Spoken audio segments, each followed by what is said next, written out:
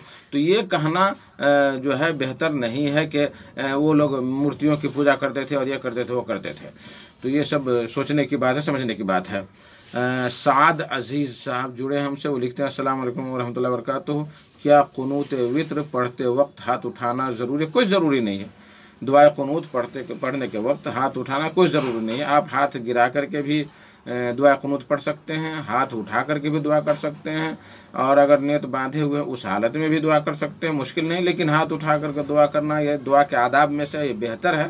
تو کبھی ہاتھ اٹھا کر کے کر لیں، کبھی ہاتھ گرا کر کے کر لیں، تو یہ بہتر طریقہ ہے، لیکن یہ کوئی ضروری نہیں ہے۔ جاسم محمد صاحب لکھتے ہیں کہ اللہ سے قریب ہونے کا طریقہ کیا ہے؟ بہت اچھا سوال ہے جاسم صاحب کا۔ اللہ سے قریب ہونے کا طریقہ بہت سارے طریقے ہیں۔ سب سے پہلا طریقہ جو وہ یہ ہے کہ آپ فرائض کی پابندی کریں، اور خاص کر کے جو فرائض ہیں، فرض نمازیں 5 وقت کی، اس کی پابندی کریں۔ زکوٰۃ ہے، اگر مال آپ کا نصاب تک پہنچ گیا ہے یا آپ کا پیسہ نصاب تک پہنچ گیا ہے بینک میں، تو اس کی زکوٰۃ ادا کریں۔ آپ پر اگر حج واجب ہے تو حج جو ہے کریں۔ اسی طریقے سے جو ہے اشہد ان لا الہ الا اللہ محمد رسول اللہ، اس کی گواہی کے بعد آپ پورے یقین اور پورے اخلاص کے ساتھ اس کی گواہی دیں، اور پورے رمضان کے روزہ رکھیں۔ یہ فرائض ہیں۔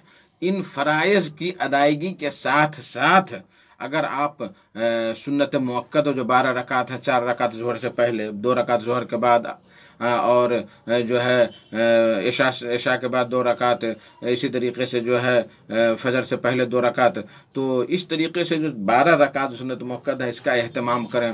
نفلی نمازوں کا اہتمام کریں، اور نفلی میں سب سے افضل ہے تہجد کی نماز ہے، رات کی نماز۔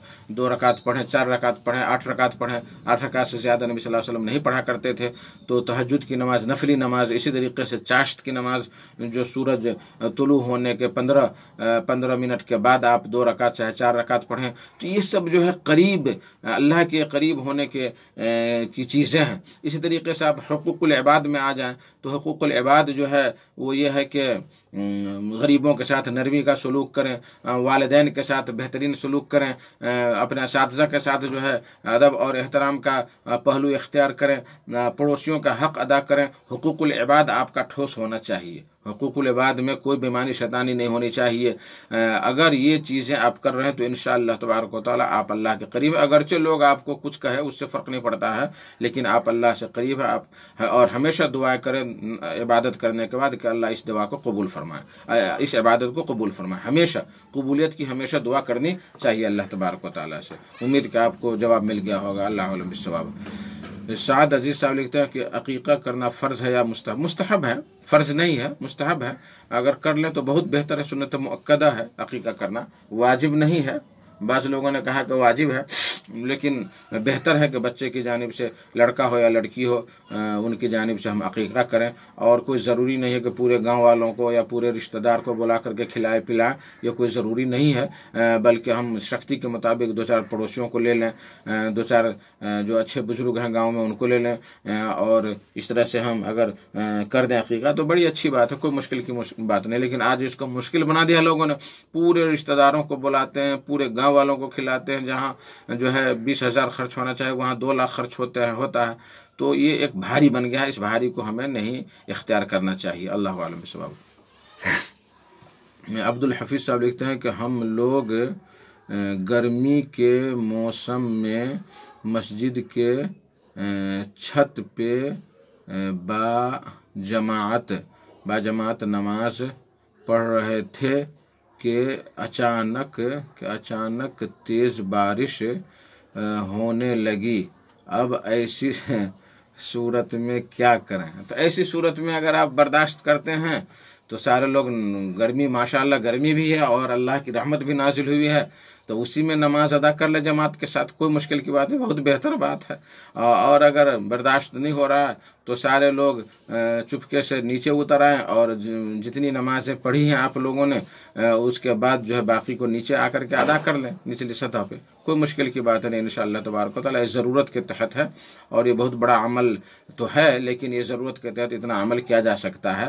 لیکن اگر دل کو تشفی نہیں ہو رہی ہے تو آپ نئے سرے سے جو ہے آپ لوگ پھر سے اس کو جو نماز پڑھ چکے ہیں اوپر وہ اس کو چھوڑ کر کے پھر نئے سرے سے آپ نماز پڑھیں، تاکہ دل میں جو گدگدی ہو یا دل میں جو شک پیدا ہو وہ دور ہو جائے انشاءاللہ تبارک تعالیٰ۔ تو کوئی بھی یہ آسانی ہے، کوئی مشکل والی بات نہیں ہے، اور ہمارے لیے تو بہتر یہ ہے کہ ہم چھت پر ہی نماز پڑھ لیں بارش میں، تو اور مزید مزے کی بات ہے، اس لیے کہ اس میں اللہ کی عبادت ہوتی ہے، اور بارش بھی اللہ ہی کے پاس سے آتی ہے۔ اس لیے حدیث میں آیا ہے کہ نبی کریم صلی اللہ علیہ وسلم جب بارش شروع ہوتی تو باہر نکلتے، فوراً باہر نکلتے اور کچھ پانی اپنے بدن پر رکھواتے اور کہتے تھے کہ حدیث عہد بربہ، کہ یہ پانی ابھی ابھی اللہ سے مل کر کے اور اللہ سے قریب ہو کر کے آیا ہے، تو اپنے بدن پر وہ پانی رکھواتے تھے۔ یہ بھی ایک سنت ہے کہ بارش جب شروع ہو تو باہر نکل جائیں اور 2-4 بوند اپنے بدن پر رکھوائیں، یہ بھی نبی کریم صلی اللہ علیہ وسلم اس طرح کیا کرتے تھے۔ تو یہ آپ کے لیے امر واسع ہے، کشادگی ہے، آپ جو بھی عمل کرنا چاہیں انشاءاللہ تبارک تعالیٰ کر سکتے ہیں۔ اللہ عالم بالصواب۔ گلاب شیخ لکھتے ہیں السلام علیکم ورحمۃ اللہ وبرکاتہ۔ وعلیکم السلام ورحمۃ اللہ وبرکاتہ۔ ہاتھ اٹھا کر دعا کرنا چاہیے، دعا کرنے کے بعد ہاتھ چہرے پر پھیرنا کیسا ہے؟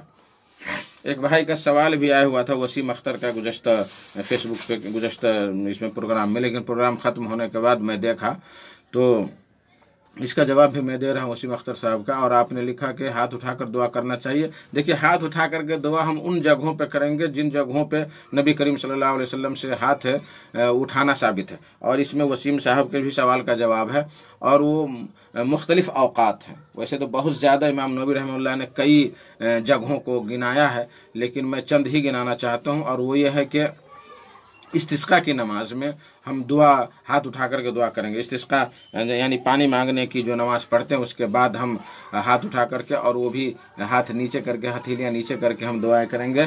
اسی طریقے سے اگر امام خطبہ دے رہا ہے، خطبہ کے دوران، سن لے غور سے، خطبہ کے دوران اگر کسی نے کہا کہ امام صاحب، خطیب صاحب بارش کے لیے یہ کر دیجئے، دعا کر دیجئے، تو وہاں ہاتھ اٹھا کر کے دعا کر سکتے ہیں، اور اگر چاہے تو مقتدی بھی اس وقت ہاتھ اٹھا سکتے ہیں۔ اس کے علاوہ عام دعا میں خطیب کے لیے ہاتھ اٹھا کر دعا کرنا جائز نہیں ہے، درست نہیں ہے، وہ غلط ہے وہ۔ اسی طریقے سے جو ہے حج میں جو ہے جو کنکھڑی مارتے ہیں، جمرہ اولا جمرہ ثانیہ، یہاں بھی ہم ہاتھ اٹھا کر کے دعا کریں گے، یہاں بھی ہم ہاتھ اٹھا کر کے دعا کریں گے۔ اس طریقے سے اور بھی کئی چیزیں ہیں جو ذہن سے میں ابھی نہیں آ پاتی ہے، لیکن انشاءاللہ تبارک و تعالیٰ اگر چاہیں گے تو تفصیل کے ساتھ ایک پورا دن اسی پر گفتگو کریں گے، تب جا کر کے سنبھلے گا۔ تو کسی بھی وقت ہم دعا کریں تو اگر ثابت ہے وہ جگہ، تو ہم نبی کریم صلی اللہ علیہ وسلم کے طریقے پر چل کر کے ہم ہاتھ اٹھا کر کے دعا کریں گے، نہیں تو نہیں۔ جیسے سجدہ، دونوں سجدہ کے درمیان اللہم اغفر لی وارحمنی پڑھا، اس کو کوئی ہاتھ اٹھا لے۔ درود کے بعد کوئی اللہم انی اعوذ بک من عذاب جہنم پڑھ رہا ہے، اس وقت ہاتھ اٹھا لے، تو یہ جائز نہیں ہے، اور یہ بالکل غلط بات ہو جائے گی۔ اسی طریقے سے کھانا کھانے سے پہلے بسم اللہ کر ہاتھ اٹھا کر کے اللہ ہمیں برکت دے، یہ دے وہ دے، جیسے کہ تبلیغ جماعت والے آدھا گھنٹہ کھانا حاضر ہے اور آدھا گھنٹہ دعا ہی میں لگا دیتے ہیں، جبکہ کھانا حاضر ہو تو نماز بھی پڑھنا دشوار ہو جاتا ہے، اور یہ ماشاء اللہ دعا کرتے جو بھوکے رہتے ہیں، خوشبو جاتی ہے تو وہ دعا کیا کرے گا، بلکہ وہ تو دھیان اس کے کھانے ہی پہ رہتا ہے۔ تو اسی طریقے سے جو ہے اور بھی چیزیں ہیں جہاں جہاں ہاتھ اٹھا کر کے دعا کرنا جو ہے یہ درست نہیں ہے، جائز نہیں ہے، تو اس لیے وہاں ہاتھ اٹھا کر کے دعا ہم نہیں کریں گے۔ ہاں، اور بھی کیا ہے، دعا کرنے کے بعد ہاتھ چہرے پر پھیرنا کیسا؟ دعا کرنے کے بعد ہاتھ چہرے پر پھیرنے والی حدیث صحیح نہیں ہے، درست نہیں ہے، اور علامہ عز بن عبدالسلام الشافعی رحمہ اللہ نے لکھا ہے کہ ما یفعلہ الا الجہال، کہ جاہل لوگ ہی ایسا کرتے ہیں۔ تو ہاتھ پھیرنا یہ بہتر عمل نہیں ہے، اچھا نہیں ہے، ہاتھ نہیں پھیرنا چاہیے، دعا ختم ہو اور چھوڑ دینا چاہیے۔ سعد عزیز صاحب لکھتے ہیں کہ حق مہر میں عمرہ مقرر کی جا سکتی ہے یا نہیں؟ بالکل کی جا سکتی ہے، بالکل جب ہم قرآن کی بعض آیات بعض صورتوں کو سکھلانے کو اگر ہم عمرہ مہر میں کر سکتے اور نبی کریم صلی اللہ علیہ وسلم نے کیا ہے ایسا، تو عمرہ تو اور بہت بڑی بات ہے، عمرہ تو بہت بڑی، لاکھوں کی بات ہے یہ۔ تو اگر بیٹی یعنی لڑکی اگر راضی ہو جائے، بیوی راضی ہو جائے کہ ہمارا مہر ہوا عمرہ، تو بہت اچھی بات ہے، عمرہ کرانا، آپ کو عمرہ کرائیں گے۔ اور بہت ساری صحابیات نے اپنا مہر رکھا کہ تم اسلام قبول کر لو تو وہی ہمارا مہر ہوگا، تم جو ہے ہجرت کر لو تو وہی تمہارا مہر ہوگا۔ تو یہ تو بڑی اچھی بات ہے، الحمدللہ الحمدللہ۔ اور یہ پاک اور نیک کام اور نیک مہر اللہ سے دعا کرتے ہیں کہ اللہ ایسی شادی میں برکت عطا فرمائے، انشاءاللہ تعالی اس میں کوئی مشکل کی بات نہیں ہے۔ عبدالحفیظ صاحب لکھتے ہیں جزاکم اللہ خیر و بارک اللہ فیکم۔ گلاب شیخ لکھتے ہیں کہ ادھر سے ادھر ہو جاتا ہے، فرض نماز کے بعد ہاتھ اٹھا کر دعا کرنا نبی صلی اللہ علیہ وسلم اور صحابہ کرام سے ثابت نہیں ہے، ہاتھ اٹھا کر کے دعا کرنا ثابت نہیں ہے، یہ بھی ممنوع جگہوں میں سے ہے۔ اور دیکھیں نبی کریم صلی اللہ علیہ وسلم کا کام کرنا اور نبی صلی اللہ علیہ وسلم کا چھوڑنا، یہ دونوں ہمارے لیے سنت ہے، دونوں ہمارے لیے سنت ہے۔ جس چیز کو نبی صلی اللہ علیہ وسلم نے کیا اور جس چیز کو چھوڑا اور اس کا داعیہ موجود تھا، یعنی اس کا سبب موجود تھا وہاں پہ، تو اس کو ہم چھوڑیں گے تو اس کو کہتے ہیں چھوڑنے والی سنت، اور اس کو کہتے ہیں کرنے والی سنت۔ نبی کریم صلی اللہ علیہ وسلم اور صحابہ کرام سے کہیں بھی ثابت نہیں کہ فرض نماز کے بعد ہاتھ اٹھا کر کے نبی کریم صلی اللہ علیہ وسلم اور صحابہ کرام نے جو ہے دعا کی۔ عام حدیثوں سے لوگوں نے استدلال کیا ہے جو اس کی دلیل نہیں بن سکتی ہے، تو اس لیے ہمیں فرض نماز کے بعد ہاتھ اٹھا کر کے دعا نہیں کرنی چاہیے۔ اور ماشاءاللہ تبارک اللہ بہت سارے لوگ جو ہیں فرض نماز کے بعد کیا ہے سنن کہ 3 بار استغفر اللہ کا، اس کے بعد اللہم انت السلام کا، کچھ نہیں، جو ہی سلام پھیرا اور ہاتھ اٹھا کر سبحان اللہ اللہم انت السلام کر کے ختم ہے معاملہ۔ تو یہ ساری چیزیں جو ہے جہالت پر مبنی ہے، ان چیزوں سے ہمیں ہاں اگر آپ دعا کرنا چاہتے ہیں تو فرض نماز کے بعد جو تسبیحات ہیں پوری تسبیحات پڑھ لیں، تسبیحات کے بعد اب اگر دل میں آ رہا ہے تو آپ اس وقت دعا کریں تو اچھی بات ہے۔ اور نماز کے اندر جو دعا کریں گے اس سے بہتر اور کون سا وقت ہے؟ نماز کے اندر جو دعا کرتے ہیں، اس لیے نبی کریم صلی اللہ علیہ وسلم نے فرمایا کہ وَأَمَّا السُّجُودُ فَأَكْثِرُوا فِيهِ الدُّعَاءَ فَقَمِنُوا أَن يُسْتَجَابَ لَكُمْ، کہ سجدہ جو ہے وہ سجدہ میں زیادہ سے زیادہ دعائیں کرو، اور اس لیے کہ ممکن ہے کہ اللہ تبارک تعالیٰ قبول کر لیں۔ تو سجدہ دعا کی جگہ ہے۔ اس طریقے سے سلام پھیرنے سے قبل جو بیٹھک ہوتی ہے تحیات اور درود پڑھنے کے بعد، وہ ہمارے لیے جو ہے دعا کی جگہ ہے، اس وقت ہم دعا کریں۔ تو نماز کے اندر چونکہ ہم اللہ تبارک و تعالیٰ سے سرگوشی کرتے ہیں، اس میں کی گئی دعا تھوڑے اس طرح کی دعا ہو سکتی ہے جو باہر کی گئی ہے، تو اس طریقے سے جو ہے دعائیں آدمی کو کرنی چاہیے۔ کیا کہتے ہیں محمد صادق صاحب جڑے ہیں، یہ استاذ ہیں کلیہ فاطمہ الزہرا للبنا دھنوجی کٹیا دھنشا نیپال کے، لکھتے ہیں السلام علیکم ورحمۃ اللہ وبرکاتہ۔ وعلیکم السلام ورحمۃ اللہ وبرکاتہ۔ تو تقریباً وسیم اختر صاحب کے بھی سوال کا جواب مل گیا کہ کہاں کہاں ہاتھ اٹھا کر کے دعا کر سکتے ہیں۔ اچھا، اب گزشتہ ہفتہ گلاب شیخ صاحب نے سوال کیا تھا کہ وہ اولیاء کے وسیلے سے دعا کرنا جائز ہے کہ نہیں ہے، تو ہم نے اس کے بارے میں بیان کر دیا ہے۔ اور یہ شفاعت ہے، یہ جو ہے یہ شفاعت ہے، اور شفاعت کے بارے میں اللہ تبارک و تعالیٰ کسی کی بھی شفاعت بغیر اجازت کے قبول نہیں کرے گا، چاہے وہ کوئی ڈھنڈورا پیٹ لے اور کچھ کر لے، تو وہ اللہ تبارک و تعالیٰ جو ہے وہ قبول نہیں فرمائے گا۔ ہاں، ابھی میں ایک آیت بیان کرتا ہوں۔ اللہ تبارک و تعالیٰ فرماتا ہے کہ ان تدعوہم لا يسمعوا دعاءکم، ان تدعوہم لا يسمعوا دعاءکم ولو سمعوا ما استجابوا لکم، کہ اگر تم ان کو پکارو، یعنی اولیاء کو پکارو، جن لوگوں کو تم پکارتے ہو، تو ان کو پکارو تو وہ تمہاری دعا نہیں سنیں گے۔ پہلی بات یہ کہ تمہاری دعا نہیں سنیں گے، ولو سمعوا، اور اگر سن لیں بفرض محال، ما استجابوا لکم، تو تمہیں جواب بھی نہیں دیں گے۔ وَيَوْمَ الْقِيَامَةِ يَكْفُرُونَ بِشِرْكِكُمْ، اور قیامت کے دن جو ہے تمہارے شرک کو، تمہارے اس وسیلے کو انکار کر دیں گے کہ ہم نے کب کہا تھا تم کو کہ ہمارے وسیلے سے تم دعا کرو، کب کہا تھا ہم نے تم سے؟ وَلَا يُنَبِّئُكَ مِثْلُ خَبِيرٍ، تمہیں جو ہے اللہ جیسے خبیر کی طرح کوئی خبر دینے والا نہیں ہے۔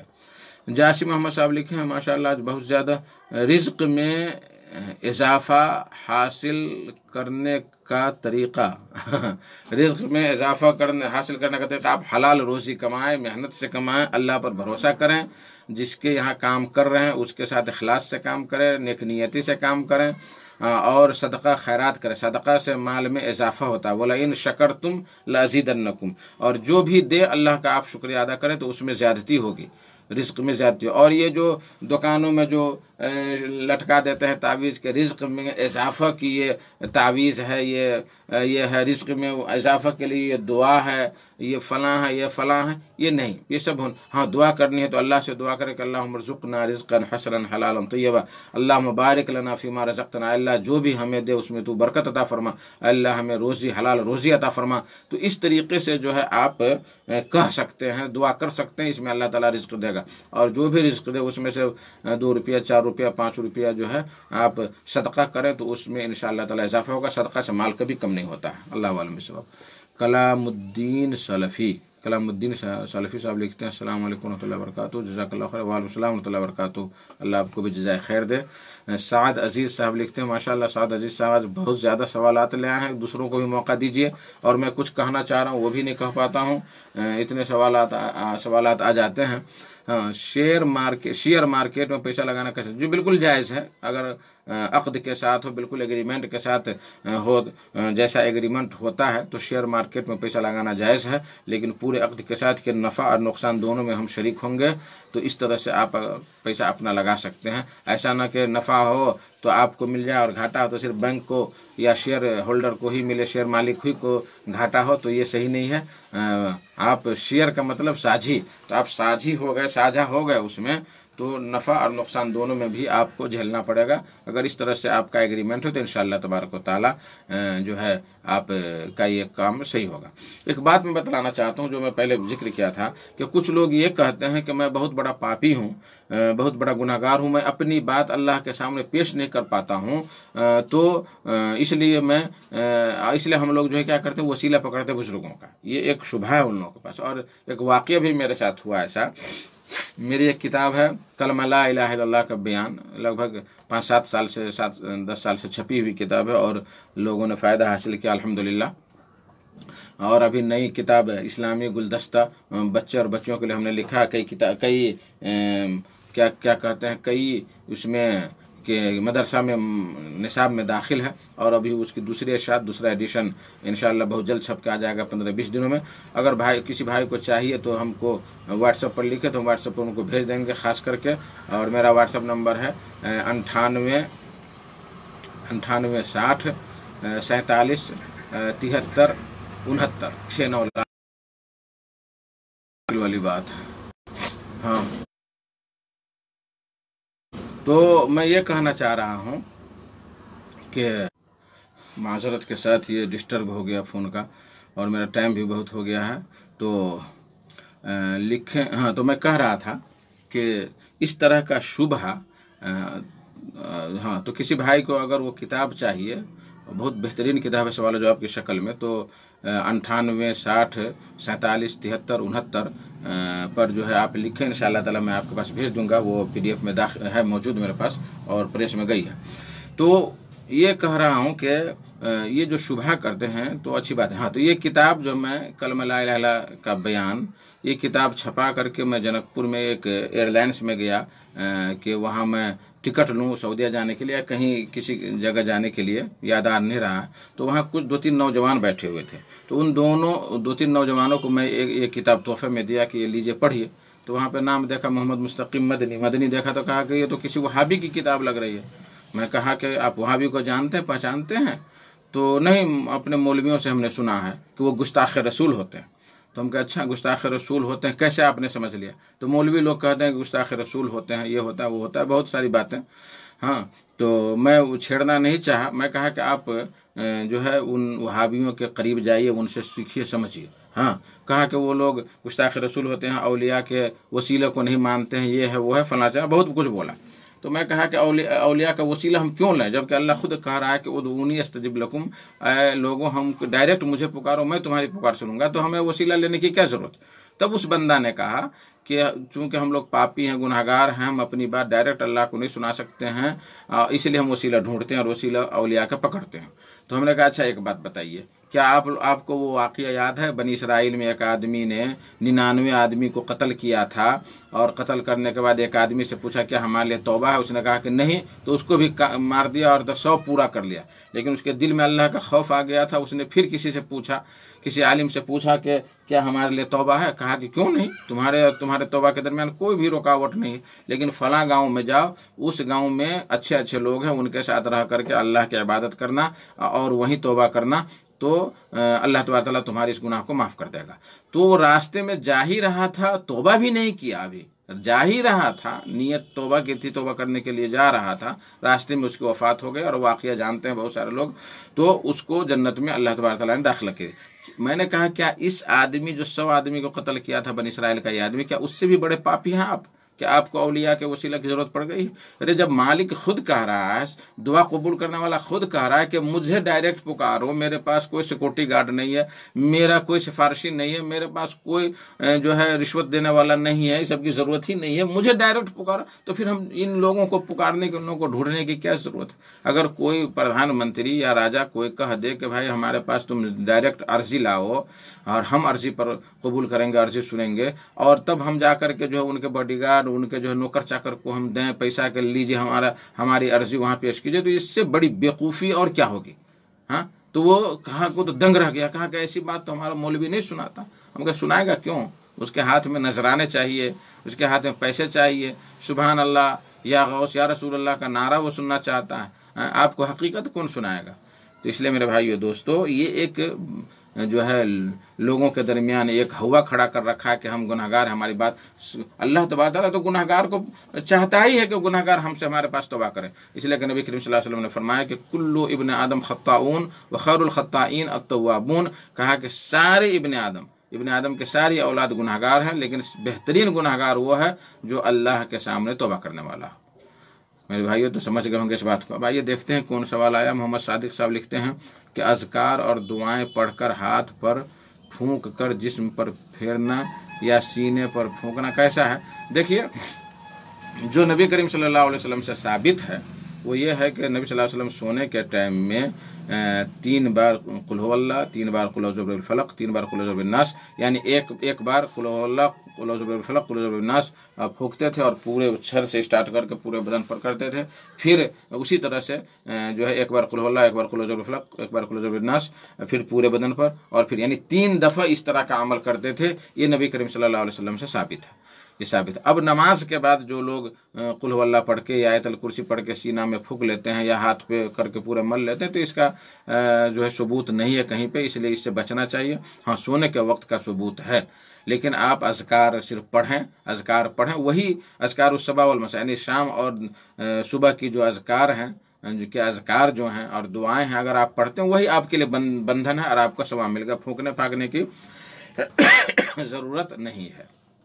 ہاں، ایک پرمپرا چلا ہوا ہے، آیا ہوا ہے کہ آیت الکرسی پڑھا اور پھونک کر لیا، کیا ضرورت ہے؟ ہم پڑھ لیے وہی ہمارے لیے محفوظ ہے۔ اگر آپ نے 10 بار لا الہ الا اللہ وحدہ لا شریک لہ لہ الملک ولہ الحمد وهو علی کل شیء قدیر صبح میں پڑھی اور پھر شام میں پڑھی، تو رات بھر آپ ہر چیز کے بلا سے محفوظ رہیں گے، اور اگر صبح میں پڑھی تو پورے دن شام تک آپ ہر مصیبت سے محفوظ رہیں گے انشاءاللہ تبارک و تعالی۔ تو جو صبح اور شام کی دعا ہے وہ پڑھنے کی ہے، پھونک مارنے کے لیے نہیں ہے۔ ہاں، جو چیزیں ہیں دم کرنے کی وہ ہم دم کریں گے، اس وہاں پہ دم کر سکتے ہیں۔ کوئی مریض ہے تو اس کے اوپر ہم دم کرنا چاہیں تو وہاں اس کے قریب جا کر کے ہم آیتیں پڑھیں، کچھ دعائیں پڑھیں جو ہیں اس کے لیے خاص دعائیں، اور ان کو سنا کر کے پڑھیں، ان پر دم کریں، تو یہ طریقہ جائز ہے۔ اللہ عالم بالصواب۔ سعد عزیز صاحب نے دعا لکھا، جزاکم اللہ خیر واحسن الجزاء وبارک اللہ فیکم ونفع بکم الاسلام مسلمین۔ آپ کو بھی اللہ تبارک و تعالی بہترین بدلہ دے۔ آپ نے پروگرام سنا اور بہترین سوال کیا، اس میں بہت سارے بھائی نئے بھی جڑے ہیں، الحمدللہ، اللہ ان کو جزائے خیر دے۔ اور یاد رکھیں کہ آئندہ بھی سنیچر کے دن نیپالی ٹائم سے 1:15 بجے اور انڈین ٹائم سے 1 بجے یہ پروگرام شروع ہوتا ہے، آدھا پون گھنٹہ کے لیے۔ تو اب ٹائم بھی کچھ زیادہ ہو گیا، اور ہمیشہ ہم چاہتے ہیں آپ لوگوں سے کہ شرک و بدعات جو ہمارے گاؤں گھر معاشرے میں جو پھیلا ہوا ہے اس پر زیادہ سوالات کریں، جو شرک و بدعات جس کو لوگوں نے آسان سمجھ لیا ہے، جس کو آسان سمجھ لیا، یا رسول اللہ کہنا، جو یا خواجہ غریب نواز، اور یا فلاں یا فلاں، یعنی یا اللہ تو کبھی زبان پر نہیں آئے گا، اور اس کے علاوہ جتنے بھی ہیں چھوٹے موٹے سب زبان پر آئیں گے، لیکن یا اللہ نہیں آئے گا زبان پر۔ تو یہ جو ساری چیزیں جو ہیں، ان ساری چیزوں کا ہم نے ذکر اسلامی گلدستہ میں کیا ہے، اور بڑے سوال جواب بڑے مختصر انداز میں کیا ہے، تاکہ عوام الناس کو یا بچوں کو ذہن میں آ جائے۔ کہیں کہیں پہ ہم نے دلیلیں بھی دی ہیں، اور اس میں کتاب میں عقیدہ کے متعلق ہے، اسی طریقے سے جو ہے آداب ہیں، اس طرح سے کچھ دعائیں ہیں، نئی نئی چیزیں جو آج کل فتنہ فساد والی باتیں ہیں، اس سب کا بھی ہلکا ہم نے ذکر کیا ہے۔ تو تقریباً یہ ساری چیزیں اس میں شامل ہیں، آپ اس کتاب کو پڑھیں، انشاءاللہ تبارک و تعالیٰ آپ کے لیے فائدہ مند ہوگا۔ جو بھائی اگر چاہیں گے PDF میں تو ہم ان کے پاس بھیج دیں گے، اور اگر کتابی شکل میں چاہتے ہیں تو پھر ہمارے یہاں آ کر کے لینا پڑے گا وہ کتاب، تبھی مل پائے گی۔ اور بچوں کے لیے وہ کتاب بہت مفید ہے، ہم اپنے مدرسے میں بچوں کے لیے نصاب میں ہم نے ڈالا ہے، اور بھی کئی مدارس میں نصاب میں ہے وہ۔ تو اب میں اسی پر اکتفا کرتا ہوں۔ لاسٹ میں جڑے ہیں ثناء اللہ کریمی صاحب ٹھیلا سے۔ وقت تو اجازت نہیں دے رہا، اس لیے کہ لگ بھگ پون گھنٹہ کے قریب ہو گیا ہے، اور بھی کچھ باتیں ہیں۔ ڈاکٹر فہد الاسلام صاحب پٹنہ سے کئی سوالات کیے ہوئے ہیں، جن کے جوابات میں دے چکا ہوں، اور بھی باقی ہیں۔ تو انشاءاللہ تبارک تعالیٰ آئندہ ہفتہ اگر ممکن ہوا تو ان کے بھی جو سوال اور جواب ہے وہ میں پیش کروں گا فیس بک پر، اور تاکہ بھائیوں کو فائدہ ہو۔ اور میں آپ لوگوں سے گزارش کرتا ہوں کہ میرا سارا پروگرام صدائے حق نام کا YouTube چینل ہے، اس پر سارا ریکارڈ ہوتا ہے، اور ہمارے سارے محاضرات، اور بھی بھائیوں کے جو محاضرات ہیں جو ہم پہلے ریڈیو چلاتے تھے وہ 2-2.5 سال سے پورے ہیں، تو آپ وہاں جائیں اور اس کو سنیں، اس کو سبسکرائب کریں، اور زیادہ سے زیادہ دوستوں تک پہنچائیں، تاکہ زیادہ علمی فائدہ ہو، دین کا فائدہ ہو۔ اور میں دعا کرتا ہوں اللہ تبارک و تعالیٰ سے کہ اللہ تبارک و تعالیٰ ہمیں اور آپ سارے سامعین کو سیدھے راستے پر چلنے کی توفیق عطا فرمائے، شرک و بدعات سے محفوظ رکھے، جب تک دنیا میں رکھے قرآن و حدیث کے مطابق زندگی گزارنے کی توفیق بخشے، اور جب خاتمہ ہو تو زبان سے لا الہ الا اللہ محمد رسول اللہ نکلے۔ وآخر الدعوانا الحمدللہ رب العالمین، وصلی اللہ تعالی علی النبی وسلم، والسلام علیکم ورحمۃ اللہ۔